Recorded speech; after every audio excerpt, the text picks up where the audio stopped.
Hello students, how are you all? Myself Mr. Shivam Dhiman and I am your English teacher. Today in this video I will explain you the lesson Columbus and the Egg, which is for class 6.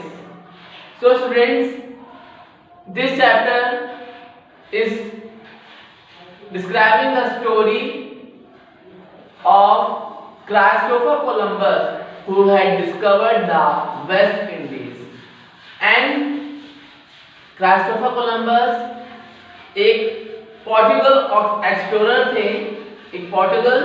Explorer थे जिन्होंने अपनी जो voyage थी, यात्रा थी, journey जो थी वो इंडिया को ढूंढने के लिए स्टार्ट की थी।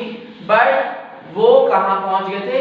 ऐसी जगह जिसका नाम जो इंडिया थी नहीं, तो उन्होंने उसको इंडीज कह के पुकारा और बाद में ये वेस्ट इंडीज के फॉर्म में उभरा के नाम से जाना गया। तो क्रिस्टोफर कोलंबस को अपनी इस यात्रा को करने के लिए, अपनी इस डिस्कवरी को करने के लिए बहुत कठिन काम करने पड़े।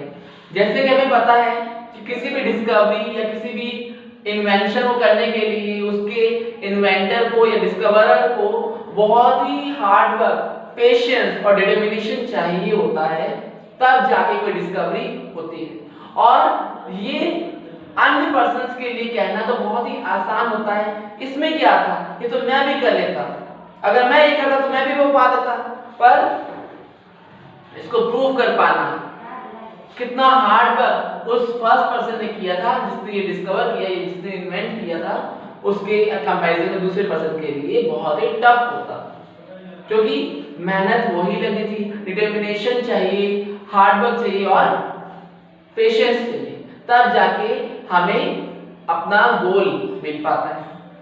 तो Christopher Columbus and the egg क्यों यूज किया गया है? क्योंकि एग से उन्होंने एक डेमोन्स्ट्रेशन दिया जो हम अभी पढ़ेंगे आगे। Christopher Columbus want to discover the land which was fulfilled and was prosperous। Christopher Columbus को एक देश के बारे में पता चला जो कि बहुत ही समृद्ध और बहुत ही हर प्रकार से चीजों से संपन्न था। So he wanted help from the rulers of European countries। तो उन्हें यूरोपियन कंट्रीज के शासकों, राजाओं, महाराजाओं से मदद चाहिए थी, क्योंकि इसमें बहुत ही पैसा, नाम और लोगों की आवश्यकता थी। तो क्रिस्टोफर कोलंबस अकेले नहीं जा सकते थे, उनको मदद की आवश्यकता थी। So he tried in vain to persuade the rulers of European countries to find him a fleet of ships and to provide him with supplies, which he tried for many years। तो बहुत साल तक उन्होंने कोशिश की कि वो European countries के जो राजा हैं उनसे मदद मांगी। He was in Spain। वो स्पेन में थे, जहाँ के राजा कौन थे? फर्डिनेंड, उनकी वाइफ थी इजाबेला। तो he was in Spain to make his proposals to the king and the queen। तो किंग का नेम था फर्डिनेंड एंड उनकी क्वीन थी इजाबेला। तो 6 इयर्स तक उन्होंने वहां पर रहे और अपना जीवन था बहुत ही कष्टमय, मतलब कोई भी हेल्प नहीं मिली तो अपने ही गुजारा करके वो जी रहे थे। And during this time he had to put up with great hardship, poverty and every critical. At last he decided to leave Spain forever.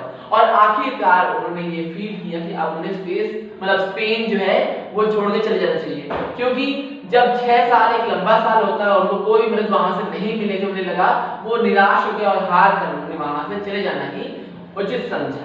और फिर जब वो प्रिपरेशंस करते वहां से निकलने की, तभी उन्हें ऐसा महसूस हुआ, उन्हें सुनाई दिया कि जो वहां की महारानी है स्पेन की, यानी कि इजाबेला, वो उनके प्रपोजल्स को सुनना चाहती कि वो क्या बात कहना चाह रहे थे इतने सालों से, तो वो उनको बुलाती है।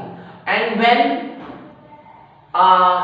she heard the proposals, the request of Christopher Columbus, she ordered to all the supplements to be provided to क्राइस्टोफर। तो जब उन्होंने क्राइस्टोफर कोलंबस की डील को, प्रपोजल्स को सुना और उसको स्वीकार किया, तो उन्होंने ऑर्डर दिया कि तुरंत ही जो उनकी मांग है उसे पूरा किया जाए। Columbus eagerly explained to her what he hoped to do and what he would need for it. To his great joy, the queen gave order for the expedition to be fully equipped. तो on 3rd August 1492, 3 अगस्त 1492 यानी 1492, Columbus और उनकी जो fleet ship थी, मतलब जो उनका नामी समूह था, वो लैंड ऑफ द वेस्ट की खोज में निकल पड़ा। तो 3rd अगस्त 1492 जो कोलंबस की जो फ्लीट थी वो 1492 3rd अगस्त को निकल पड़ी पश्चिम भूमि की तलाश में। The voyage was a great success. On his return, Columbus received a tremendous welcome.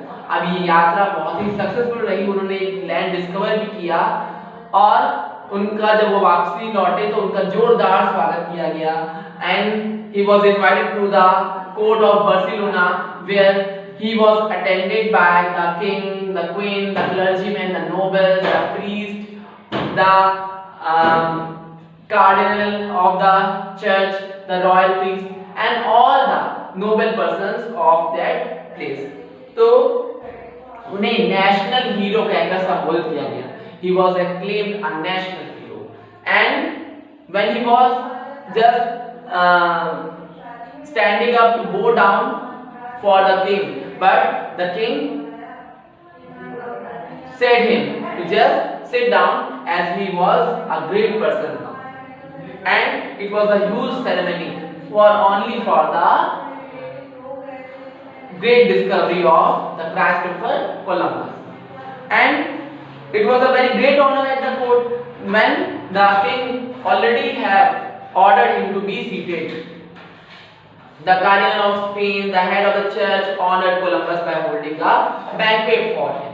तो स्पेन के जो प्रीस्ट थे, जो हेड थे चर्च के, उन्होंने क्या किया, क्राइस्टोफर कोलंबस को ऑनर किया, बुकेज और मालाएं देके, उनको गिफ्ट देके, और उनको एक क्या कहते हैं, जैसे कि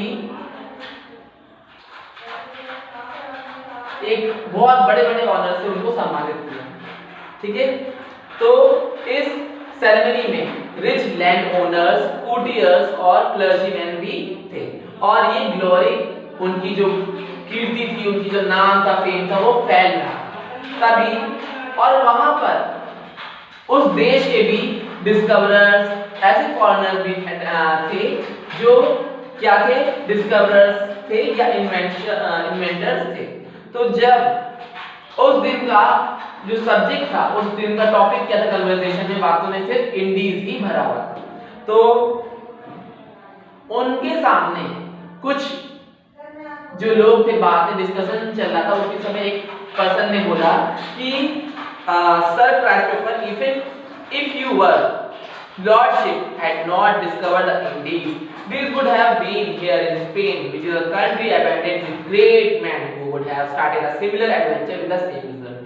तो उन्होंने कहा कि क्राइस्टोफर महोदय, मैं आपसे एक बात कहना चाहता हूँ कि आपने आज जो इंडीज को डिस्कवर किया है वो बहुत ही रोमांचकारी है, बहुत ही सम्मानजनक है, और आज ये जो फंक्शन, ये सेरेमनी, ये कीर्ति आपकी हो रही है, इसी कारण हो रही है। पर अगर आपने ये ना किया होता तो इस देश में और अन्य देशों में भी ऐसे ही महान एक्सप्लोरर हैं जो आपके समान ही उस डिस्कवरी को करके आज वैसा ही सम्मान पा रहे होते हैं। कोलंबस ने इस बात पर ज्यादा ध्यान दिया। Columbus didn't responded for the world, but he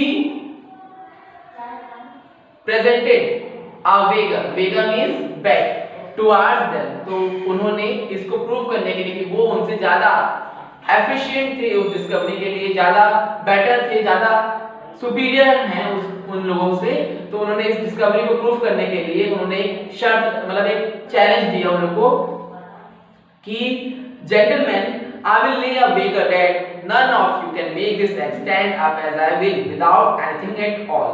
उन्होंने कहा जेंटलमैन, मैं आपके सामने एक शर्त रखता हूँ, एक चैलेंज रखता हूँ कि एक अंडा लाया जाए और मैं उसको जिस प्रकार सीधा करके रखूंगा वैसा आप नहीं कर पाओगे। जिस तरह मैं चाहूंगा उस तरह तो आप बिल्कुल भी नहीं कर पाओगे और बिना भी किसी प्रयास किए। तो एग लाया गया और एग को जब अपराइट रखने की कोशिश की, सीधा रखने की कोशिश की तो वो गिर जाता, लुढ़क जाता था। और सभी ने कर लेने के बाद और सबने हार मान ली कि हमसे तो नहीं हो पा रहा। आखिरकार वो अंडा घूम फिर किसके पास में आया? कोलंबस के पास, और कहा गया कि आप प्रूव करके बताइए। तो उन्होंने अंडे का नीचे का सिरा तोड़ा और फिर उसको रख दिया। तो जब अंडे का निचली सिरा टूट जाएगा तो वो फ्लैट हो जाएगा और फ्लैट हो जाने के कारण वो इजीली स्टैंड कर पाएगा। तो उन्होंने एग को अपराइट स्टैंड किया जिससे कि एग सीधा खड़ा हुआ और जो बात थी वो लोगों को समझ में आ गई कि the motto, the determination was same as they were having. Christopher Columbus में भी वही डिटर्मिनेशन थी, वही पेशेंस था, वही इच्छा थी, पर उन्होंने जो आइडिया था इस डिस्कवरी का वो पहले आ गया था। वो पहले उन्होंने इच्छा जगाई, जब उनके अंदर पहले से विल पावर था उस डिस्कवरी का, तो वो उनसे अन्य डिस्कवरर या एक्सप्लोरर से एफिशिएंट थे, जिसके कारण उनकी इच्छा के कारण ही इंडीज की डिस्कवरी हुई। इंडीज यानी वेस्ट इंडीज। तो ये जो स्टोरी है ये साइंटिफिक पेपर्स में भी रिफर की जाती है कि if we want to describe a simple, if we want to describe a discovery or any invention that is not as simple or easy as we seem to, यानी कि जो discovery या इन्वेंशन की जाती है वो इतनी आसान नहीं होती, उसमें कई कठिनाइयां भी होती, कई सालों का वर्क भी लगता है जब उसे प्रूव किया जाए या उसे बनाया जाए। जैसे कि थॉमस एल्वा एडिसन ने बल्ब की इन्वेंशन की थी, तो क्या वो विफल नहीं हुए? बहुत बार विफल होने के बाद उनको सफलता मिली। So this was a chapter explanation of Columbus and the egg. I hope you must have understood about the chapter. Thanks for watching this video. Have a nice day, students.